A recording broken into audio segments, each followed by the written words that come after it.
rehabilitated, and real entertaining. This is the Carl Jackson Podcast.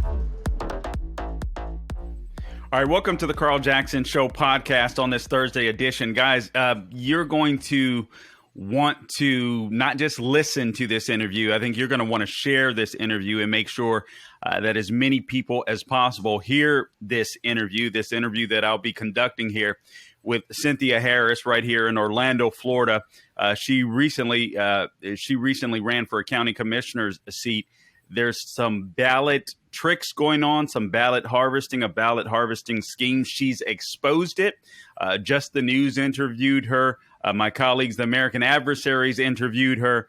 Her claims are legitimate, so I want to definitely get into it. So, Cynthia Harris, I want to welcome you to the Carl Jackson Show podcast. And I want to say right off the bat, I really do admire your courage and bravery, although I know we disagree politically. Listen, this is big, and I got to give you props because it takes a lot of courage to come forward and talk about this stuff. And thank you for having me. Absolutely, absolutely. So I look forward to getting into this. Let me just start, if I could, by reading a summary of what Just the News wrote about your story after they had conducted an interview with you. It says here in their opening paragraph, Florida Governor Ron DeSantis' new election crimes unit has recommended state police open a full criminal investigation into a Democrat whistleblower's detailed complaint of a long-running, widespread ballot harvesting operation in the African-American communities in politically important Central Florida. And guys, we're going to get into some detail and specificity because this isn't someone that's blowing smoke up your butt. She's got video evidence. She's done everything possible to make her case, but now something needs to be done about it. Cynthia, let me start off by asking you this question.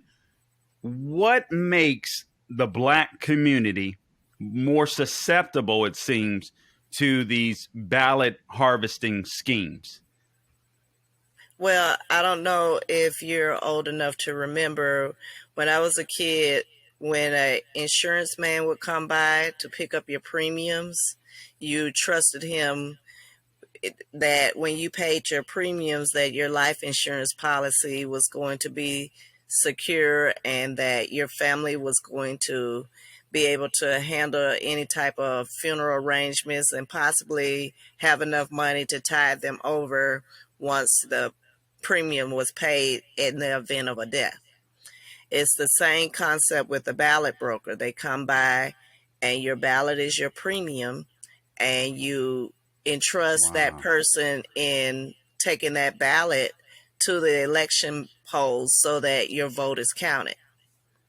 This is okay. So ballot broker, that's a term that I was unaware of until I read through this column and heard your interview with the American Adversary. So a ballot broker is exactly what? Is this the person that comes and knocks at your door to? So they're like, sometimes you may see them on financial reports as paid canvassers. So they're paid to come in and get your absentee ballot, and they'll tell you that they're going to turn it in. They're going to suggest who you should vote for. And if you've already pre-filled it out, it may or may not make it to the polls. Okay, Cynthia, you just said something that I don't want to gloss over. These people are on financial reports to some candidates. Yes. Okay. All right. So that just blew me away. So this isn't hidden. This is in plain sight. People can verify this with anyone that you've alleged of committing these crimes, because it is illegal in the state of Florida to harvest ballots, is it not? Correct. Wow.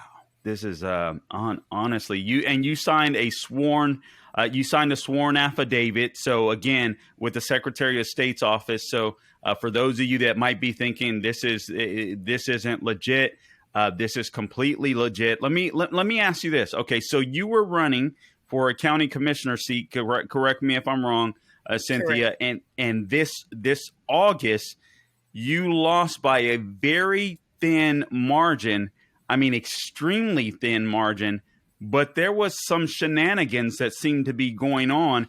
If I read this correctly, they had to do a recount because no one got to the 51% benchmark. Correct. Hmm.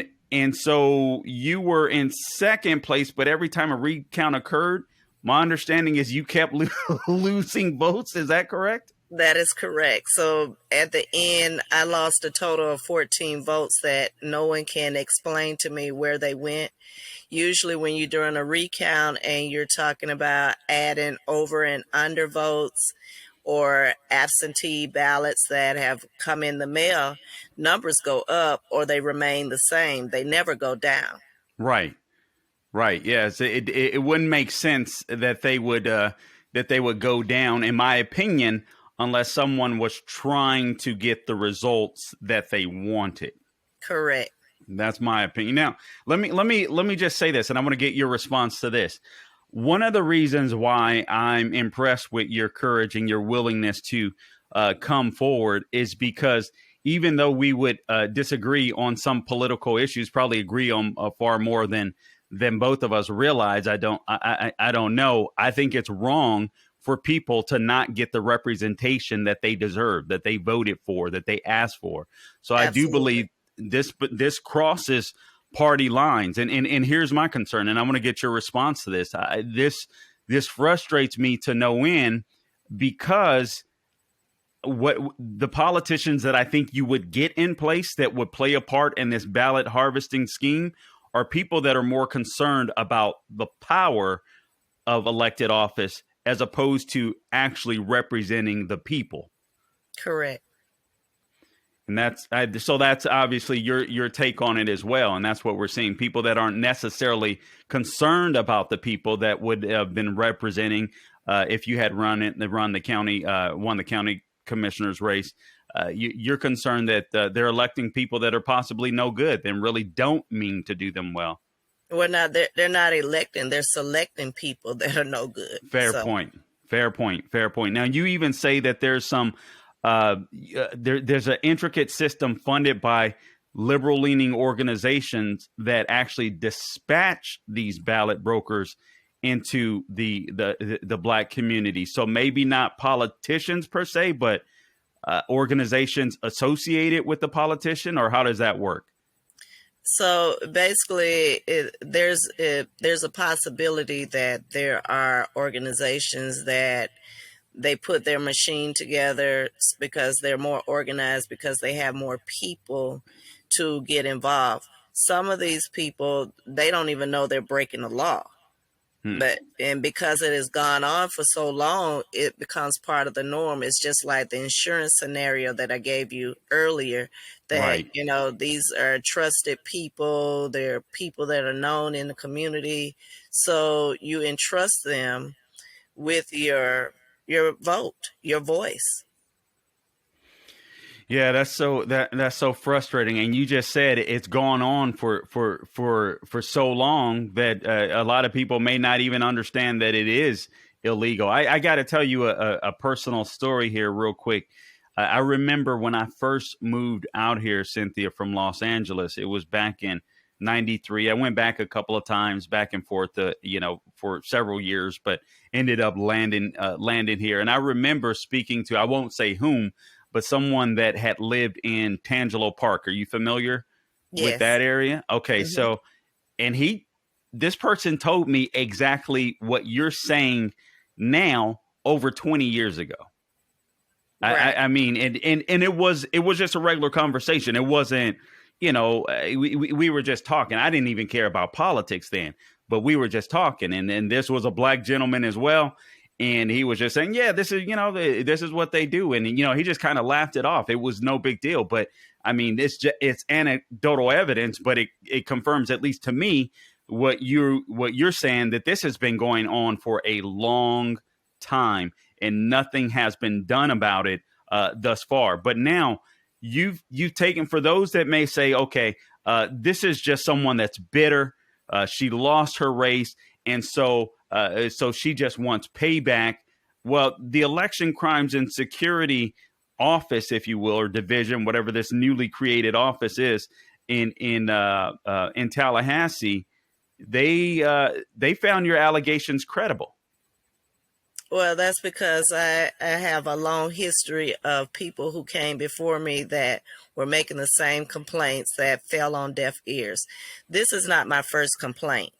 You have, as I said, political machines that work on the inside, so they have friends on the inside that stop and block any type of Wow. complaints. The first complaint I made was to the DOJ as well as the state and to the FDLE in 2014.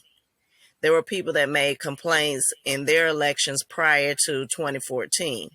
We've collected videos, we've collected data, we've shown patterns, and everything that we've shown is authentic, and it's the same players over and over again. It's not a matter of being bitter, it's a matter of being right. And it's not a matter of parties, because everyone should have fair elections, have a voice. And here in Florida, Democrats have historically been the ones that set the standards and the patterns of this atrocity. In Texas, it's the Republicans. So it's not just a party thing. It's a human right to have your voice heard. And it's in the Constitution that you have the right to liberty and the pursuit of happiness. Also, you have your right to exercise your right to vote. And and I take this personal because so many people who have gave their life and died and made sacrifices long before there was a such thing as absentee ballots have paid the price so that I have this right to vote. When women had the right to vote, both of my grandmothers were the ages of 4 and 5 years old. When they were finally allowed to vote, Black women, was 1965 during the Civil Rights Act. That led to my grandmother, who died 3 years ago, to be able to vote, and she lived to be 102. She was able to vote for the first Black president. Yeah, so it does have personal. Obviously, you're right. This crosses party lines. Wherever it happens, it shouldn't happen. I think, frankly, that ballot harvesting should be outlawed, period. I'm not a big fan of mail-in ballots. I think it just opens the door. Absentee ballots, mail-in ballots. I just think it opens the door for fraud. I think we need to go back to paper ballots. That's my opinion, just straight up old school, except for those that physically cannot make it to the ballot box. But and then there's an issue with chain of custody. Before I get to this issue of chain of custody, you touched on something. You said you've been going to authorities to address this issue all the way back to 2014. What occurred in 2014 that made you start this process? Well, that was the first time that I ran for office. Prior to me running for office is when I became aware, and which is one of the reasons why I took the initiative to go ahead and run for office, because I would have never imagined that I would be the person that would decide to become a candidate and run for office. I've always fought for what's right. I've always served my community since I was a child. However, once I became aware of this, I said, okay, I'm going to run for office, and I'm going to continue to fight, because this is something that's very serious. And like I said, it's very personal to me. I take this personal when I know what my grandparents and great grandparents have sacrificed for me to get to this point. Right. Man, that's touching. I gotta tell you, I really do appreciate you. The further we get in to this interview, I appreciate you more and more and what you've done. And yeah, I mean, you're absolutely right, and I'll continue to regurgitate it. But I feel as though, man, your vote's got to count. Everybody should feel confident that when they go to the ballot box to cast their vote is being counted. I mean, as simple as that. No fraud, none of this nonsense. We have to do a better job. Do you have confidence that this newly created Office of Election Crimes and Security will actually do something about the fraud that you've witnessed, the ballot harvesting scheme? I'm confident that they're listening now. Okay. Um, I'm confident that justice will prevail, whether it's today or a year from now. So I do understand that these things take process sometimes. That we can't move the level as fast as we would like to see it, but I'm hopeful that something can be done because I'm not giving up the fight. Man, good for you. What makes you more confident this time around than before? Well, because people are paying attention. It's not just on the local level. Like I said, there are players behind the scenes because, believe it or not, only national news has garnered this attention in Florida. Our local news has not even Isn't that bothered a shame? to have this conversation. Honestly, I this is a straight up indictment on the local news. I think you're right.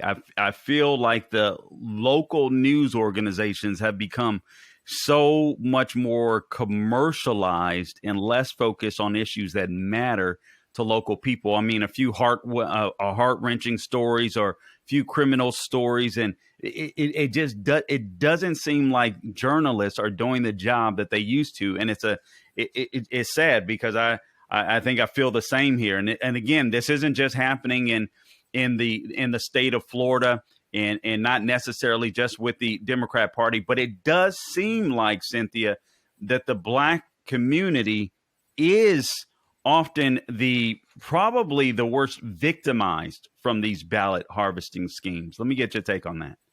Yes. So as a person from the white community, you would not have a stranger come to your home and ask you for your absentee ballot.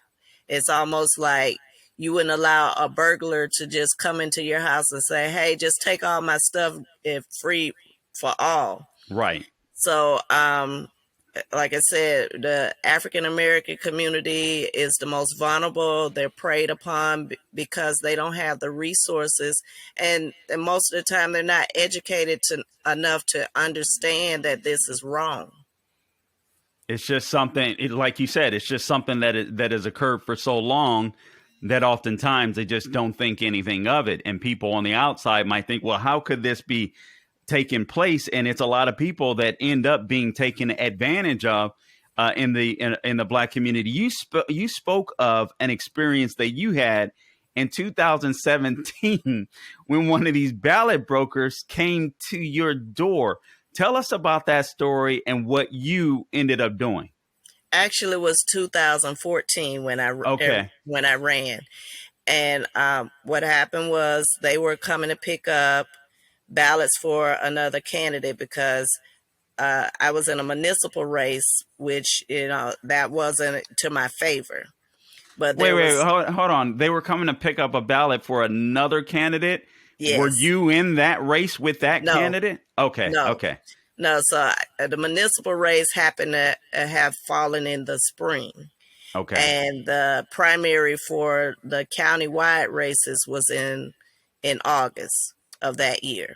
okay. They came to pick up a ballot from my house. They didn't realize it was me that they were coming to pick up the ballot from. Right. So the young lady, she had a script in her hand, and I said, I said, "Can I see that?" And she was like, "Oh, sure." And I said, "You mind if I make a copy?" She said, "Sure." So I made a copy, gave her back hers, and then I guess she thought about it after she left, and she called the person who's in charge of them, and that person showed up at my house, cussed me out. I took pictures of her at my front door, and she said, "Well, give me back my shit." And I'm like, "Well, anything that's in my house is my property, and you need to get off of my property." So I said, "Well, I tell you what, I'll go get it." Well, I had already made multiple copies. I showed her the copy. I tore it up in front of her, and then I said, "Now get off my property." Man, that is hilarious. So the girl had a gut check moment after she had given you a copy of the evidence, basically. That Hmm. is amazing. And you were smart enough to make copies of it and to build your case against this. Honestly, Cynthia, I got to tell you, I think, and you may understand this, but I think you're doing a uh, listen. I think you may be doing a greater service to America and our election process than you may or may not be grasping right now, because I think we need more brave people like you to come out and to tell these stories. Because I'll be honest with you, I'm a Republican, but I even wonder about this sometimes in Republican primary elections. If there's some type of dirt going on, this is stuff that we have to be concerned about, because again, it goes back to everybody's vote should count. There should be fair representation in the election. And my concern that as long as ballot harvesting is occurring and it's outlawed in a state like Florida, which makes it even crazier, that we're not going to get the fair elections that everyone frankly deserves. So we're seeing problems like this occur in Arizona, Georgia, Wisconsin. Our own mayor, Buddy Dyer, was arrested for this. That I'll is be on. correct. I tell you the truth. I remember hearing about this back in the day, but had completely forgot about this until I heard your interview with the American Adversaries and read through this interview with Just the News. So this was a guy, our own mayor, Orlando Mayor Buddy Dyer, was arrested for illegally ballot harvesting, and basically lied and said he didn't understand what he didn't understand what he was doing, or something to that effect. Am I right about that? That is correct. And as a result, he got a slap on the wrist because there were other people that were involved that they didn't want to tear down the whole alleged democracy of this whole thing. And then laws was changed so that they put this one little clause in there that says a candidate can pick up as many absentee ballots as they would like, which should not have been in it. So the statute says that you can have your absentee ballot and you can have two others, but they must be immediate family. But then there's that little fine print up underneath it that says that a candidate can pick up as many absentee ballots as they choose to do so, which is just blatantly corrupt. And my argument, even with the supervisor of elections, is how do you allow this type of thing to happen to us? So this is not something that I went to him this year about. I've Right. been arguing this point with him since 2014. How do you allow something to go on that you know is happening?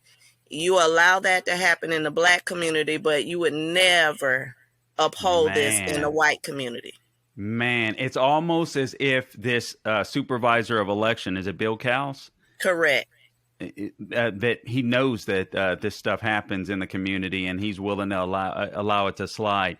You said something that I want to circle back to in the fine print. You mentioned that a politician could basically get as many absentee ballots as he or she wanted. They could ballot harvest themselves technically. So if someone, and correct me if I'm wrong, so if someone, I don't know, if they went and picked up 3,000 ballots, or just to exaggerate, but maybe if they just picked up 10 or 15 that they needed to win a race, they could do so. That is correct. But I mean, you know, how many candidates do you know that are grassroots that actually pick them up? Right. Sure. So there's always going to be some type of third party involvement in this type of stuff. Now, you say you in your sworn affidavit, this is what Just the News reported, that you identified specific individuals who direct and act as ballot brokers, and were paid to collect ballots and provide intricate details you do on how the system allegedly works, along with emails, receipts, video footage, and other evidence. So then I want to get you to comment on that, because I want to go back to the point for those of you that might be thinking, listen, she's disgruntled because she lost. No, you have overwhelming evidence to support your claim that there is a ballot harvesting scheme happening illegally right here in Central Florida. Correct. Man, I'm so thankful. This is listen. Let me be real, Cynthia. I like beating Democrats at the ballot at the ballot box, but I love good Democrats. I don't want. Here's what I want: honest brokers on both sides. Sometimes we want the same things and we disagree on how to get there. But what I respect are honest brokers on both sides, fighting for what they believe in. I don't want to diminish Democrat Party. I don't want a far left-wing radical. I want good Democrats like yourself that believe in doing the right thing, honestly trying to help people. I want you to be elected. You're the type of person that I would want to see in office, in other words. So this does frustrate me to no end. I've always had that personality. I don't know why, except that God gave it to me, that I am one of these people. I just like the right thing to be done. Right. Whatever it is, I want the right thing to be done. So let me read a quote from you that was in the article. Ballot brokers, this is coming from you, typically work up to a year in advance. I didn't know that. Ballot brokers visit individuals in their residences and assist the individual with filling out a request for a mail-in ballot. And then after the mail-in ballot arrives, the voter is instructed to wait for the ballot broker returns to the individual's residence. They are asked to not seal the certificate envelope. Why not seal the envelope? I know the answer, but I want to hear you speak on it. Why not seal the envelope? So that they can assure that they have collected a vote for their candidate that they're working for. So if they've already filled it out and it's not for the person that they want to win, they can do a few things. It can they can take the ballot and it not arrive to the supervisor of elections. Wow. It could be mismarked so that it doesn't count, or it could be just thrown in the garbage. Wow. This chain of custody is a problem, isn't it? Yes, very much so. And if you look at election results for a lot of incumbents, this is where they are successful. On election day, the other candidate, the honest candidate, usually beats them out. On early vote, the candidate usually beats them out. But on absentee ballots, they have an enormous amount of absentee ballots that just are ridiculous. So, you may have, as the candidate, you may have 100. They may have 800. And this is where elections are at least local elections here. This is where they're being decided by some of these absentee ballots, where the chain of custody is absolutely corrupt, where this ballot broker can literally go into a person's home, take their ballot from them, or ask for their ballot. This person knowingly trusting this ballot broker, because I'd imagine they have built some type of relationship with them, or they come and they smile in their face and they talk to them all nice and sweet. All the while they're trying to dupe their own people. I'll be honest with you. I'm just pissed off right now. That's what makes me sick, because they're duping their own people, Cynthia. Correct. Honest. And then sometimes, if a person may need some food, or maybe their lights are at risk to be cut off, they may say, oh, well, I can help you keep your lights on, or your baby needs diapers, or you need food in the house to feed your family. So they may offer them a token for their vote. So then they feel compelled and obligated to do something in return, which is to give up their voice. Man. So it's short-term gain, in other words, for basically long-term pain, because what these people are going to end up doing, if they're just using these people for votes, they really don't care about what's happening in the community. Honestly, this is what frustrates me about this as well. You have people, I believe that God will allow some people to come to power, and I think they'll be judged more harshly as a result of it. And those that do right by the people, I think, will be judged fairly. But those that do not, I think they will be judged before God, God harshly. And it's just sad to me that these people, again, going back to what I expressed at the beginning, these people are putting power over the people. They have no intention, in other words, is what I'm saying, Cynthia, of trying to create better conditions in the long term for these voters. It's cheat, cheat, cheat, win, get in power, play the role, pretend like you're doing the will of the people. And then the next election cycle, pretend like, you're God. And if they don't elect you, your life is going to go to crap. And then in the event someone like you wants to come in and shake up the system, you can work your tail off all you want to. But hey, we got these 800 ballots right here that we can mess around with in case Cynthia makes this race a little too tight. Mm-hmm. That's correct. Oh man, this disgustes me to no end. Let's go back to Bill Cowles real quick. You said, or you alleged in this this report that actually let me read this. Let me read this because I just find this interesting. You talk about the ballot brokers, and you said here you see them steam open the ballots and then they mismark them so that if it's not for their candidate, which you expressed, then that the ballot is spoiled. So when people think the numbers are low, it's really not low. It's just that someone has intercepted before it's gotten to the proper authority. So you spoke on this already, but it's amazing to me that this goes back to the chain of custody. They'll go so far as to steam the ballots open. That's how low they'll go to make sure they steal an election. That's correct. And so if you go to the public viewing, which is usually 8:00 on election day, you have an opportunity to see all of the ballots that have come in. And they all have the same identifying markers. So it could be signatures all the way to the far left or the far right. They're not across the seal. Before we were paying for the stamp, these brokers would come and say, oh, well, you don't have to worry about a stamp. I'll put a stamp on it. So some are turned in with a stamp. Some are turned in without a stamp because they buy a big roll of stamps. You'll see the evidence of where the ballots have been steamed open and re-glued. You'll see upside down signatures. You'll see little pieces of tape taped on the ballot where they've resealed it. They're all the same identifying markers. What? Okay, so a couple of questions come to mind. Where are the poll watchers? And again, where's Bill Cowles? If this is so obvious, where are the poll watchers and where is Bill Cowles? And how much do these people get paid for doing this?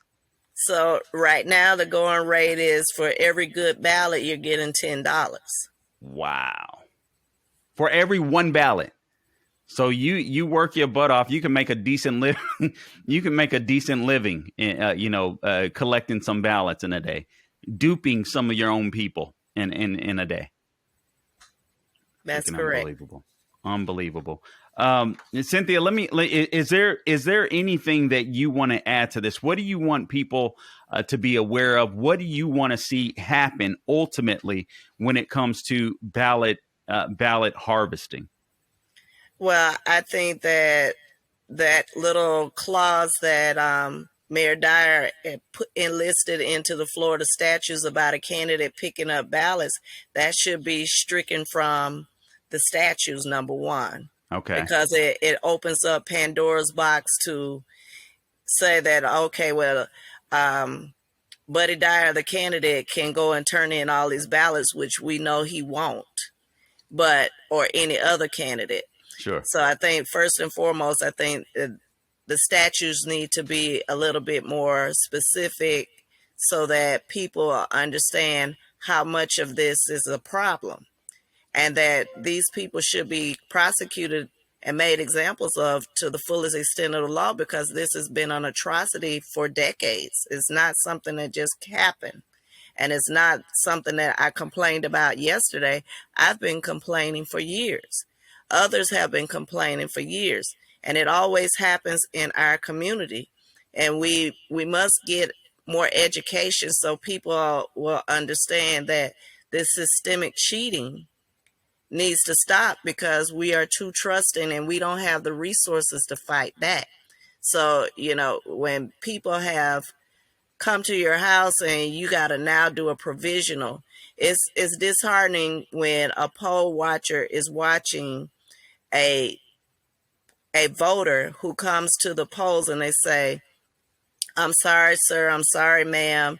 You've already voted." And they're like, "I did." It's always an elderly person that this is done to. Wow. And then, you also have to understand that in our community, there are a lot of vacant properties. Absentee ballots go to vacant houses. Okay. Okay. How does that work? So an absentee ballot goes to a vacant house. Is the implication then that the ballot broker knows which vacant property to go to pick one up? How does that even work? So if I was coming to you, Carl, and I knew your information, your basic information, I can request an absentee ballot to go to a property that's Wow. empty, and you're thinking that you can go to the polls and vote. I think it was a case in Hillsborough County in a school board race where the same thing happened, where multiple absentee ballots went to a mailbox where the house was empty and that candidate voted for themselves. My God. Oh my! It's crazy, but It is crazy.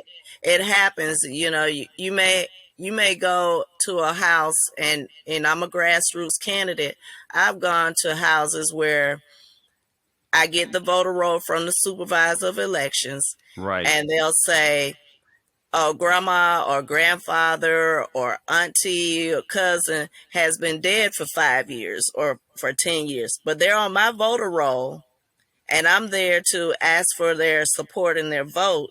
But the list that I've received shows that they're alive, but the person at the door said, 'Oh no, they've been dead for 10 years or 5 years, or they died a year ago.'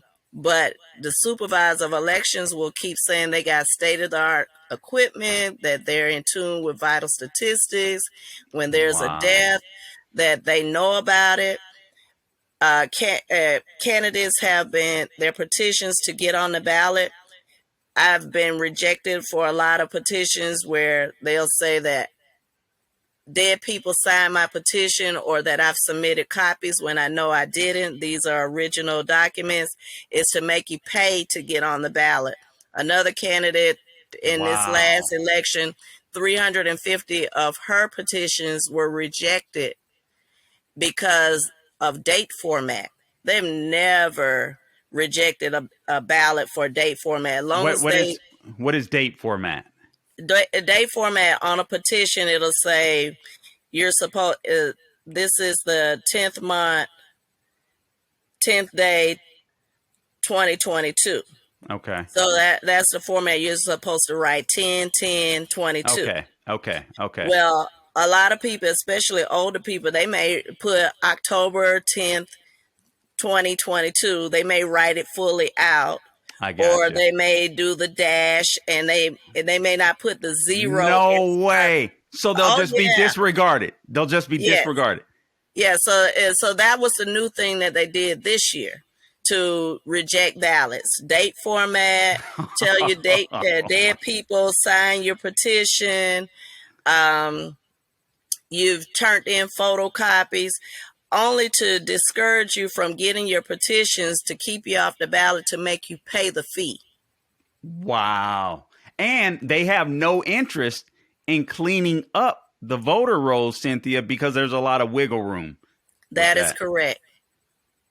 Man, this is just scant. And it seems to me this would be so easy to track and to investigate, and hopefully I hope people go to jail for this. I'll be honest with you. I can't stand people taking advantage of people in this particular way.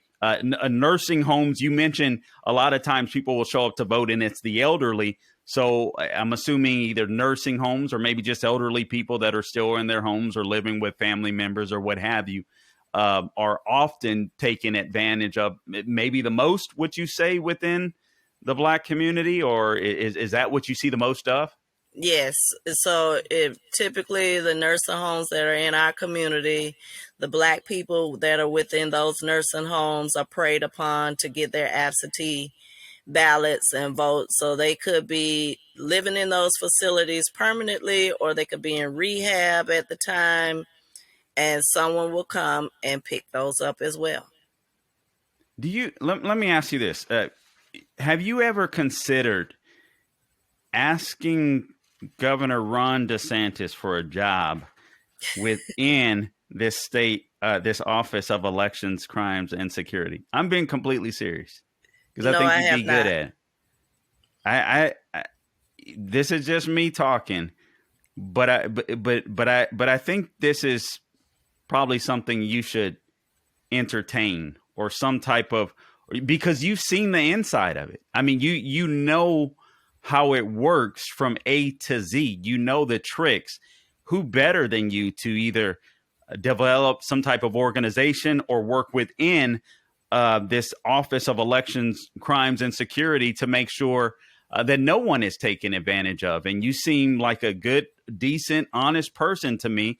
So I don't think party would I don't think it would be a partisan issue with you. Right is right, wrong is wrong, and this stuff needs to be corrected. And then you might be able to have a stronger voice and impact in being a part of something like this commission, or starting something of your own. Just I don't know. I'm just throwing that out there because the information that, obviously, again, you're brave to do it. For one, you got to be getting some serious pushback within the Democrat Party, within the Black community, but you're doing it anyway.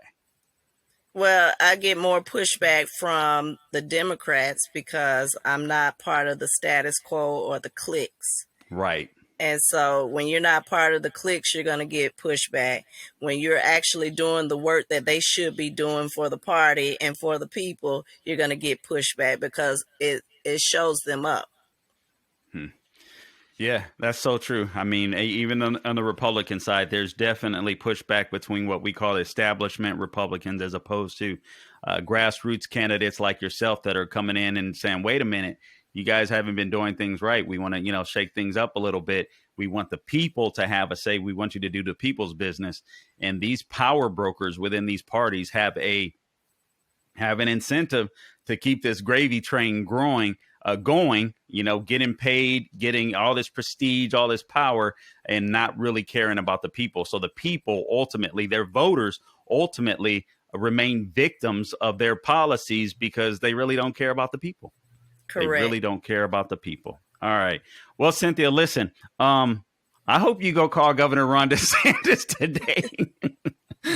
Or this office. I don't have access to Governor DeSantis. All right. Somebody listening to this podcast, work on that.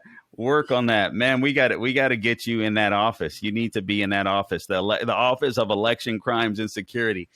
Go check out the website and see if there's some job applications there, Cynthia, because you need to be a part of that. Listen, I just want to say I'm truly thankful to you. I appreciate what you're doing. I support you 100%. There's any way that I can help to get this story out. I don't care that you're a Democrat. I don't care that you disagree. I don't want anybody to be taken advantage of. I think that's disgusting. I think it's evil. I think it's despicable. When people go out to vote, regardless of how they vote, regardless of what they believe, they need to believe and feel confident that their vote counts, that their voice matters. And as long as these ballot harvesting schemes continue, I don't think that'll be the case, Cynthia. I really don't.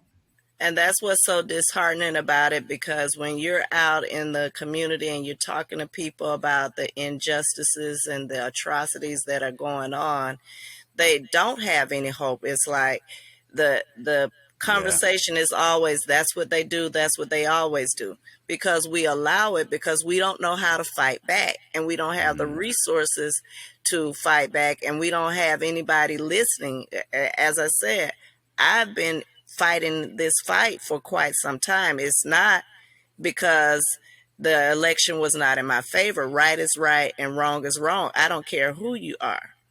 But, just to hear people say the same thing, that's what they do. That's what they always do. It makes you want to cry. Yeah. Yeah, it is depressing because you feel like it's just overwhelming. You feel like it's something that you can't conquer. But thank God, at least some people are starting to listen to you now. I hope this investigation goes further. Now it's in the hands of the Florida Department of Law Enforcement, and they are considering at least an investigation. So it's gone through this Office of Election Crimes and Security. Let me ask you just real quick. How glad are you that Ron DeSantis set up this office? I'm very happy that he set it up because I feel that, despite, as you said, our differences in different policies and beliefs, I believe that this has a lot of merit and valid points that this is happening and that something is going to finally be done about it. Man, good. I hope that's the case. And again, I'm going to be spreading this podcast as far and as wide as I can get it, and sending it directly to some people. And I seriously pray to God that you would consider, I don't know what you're up to now, but I hope that you would consider somehow being a part of making sure election integrity is just pervasive instead of this ballot harvesting being pervasive. I hope and pray that you'll make sure and continue on this path to make sure that election integrity is pervasive, because people in the Black community and any community in America, frankly, shouldn't feel discouraged that their vote isn't being counted and that it's so overwhelming that there's nothing they can do to change the system. That is completely un-American. So anyway, God bless you, Cynthia. I really appreciate your courage. I appreciate your fight. You've been at this for a long time, and it's like doing radio. A lot of people ask about radio, and they'll say, "Man, you're getting some traction, Carl. You're doing these national radio shows and this and that." And I'm like, "Yeah, it took about 10 years to become an overnight success." So sometimes you just got to stick to stuff until somebody hears you, and that's exactly what you've been doing. And I think it's starting to pay off, Cynthia. I appreciate it. Absolutely. All right, guys, you've been listening to the Carl Jackson Show podcast. Make sure you subscribe to the podcast wherever podcasts are found. You can also go to SalemPodcastNetwork.com, TheCarlJacksonShow.com, wherever you get your podcast. Follow me on social media, The Carl Jackson Show. Please support our friends at MyPillow. Mike Lindell doing work for election integrity, as a matter of fact. So MyPillow.com, you can use the promo code Carl, CARL, or give them a call, 1-800-858-0263. Take advantage of, there's products there up to 66% off. All you have to do is use the promo code Carl. You can get the Giza Dream Sheets that are on special right now as low as $29.98, as well as the Burkell bed sheets, and not to mention their towels that I love. They are the bomb. 3-piece towel set that normally sells for $49.99, now selling for $19.98. All you have to do is use the promo code Carl. Cynthia, you should bum rush that deal because they got some great stuff there. So MyPillow, MyPillow.com. And until next time, guys, don't grow weary doing good. God bless you.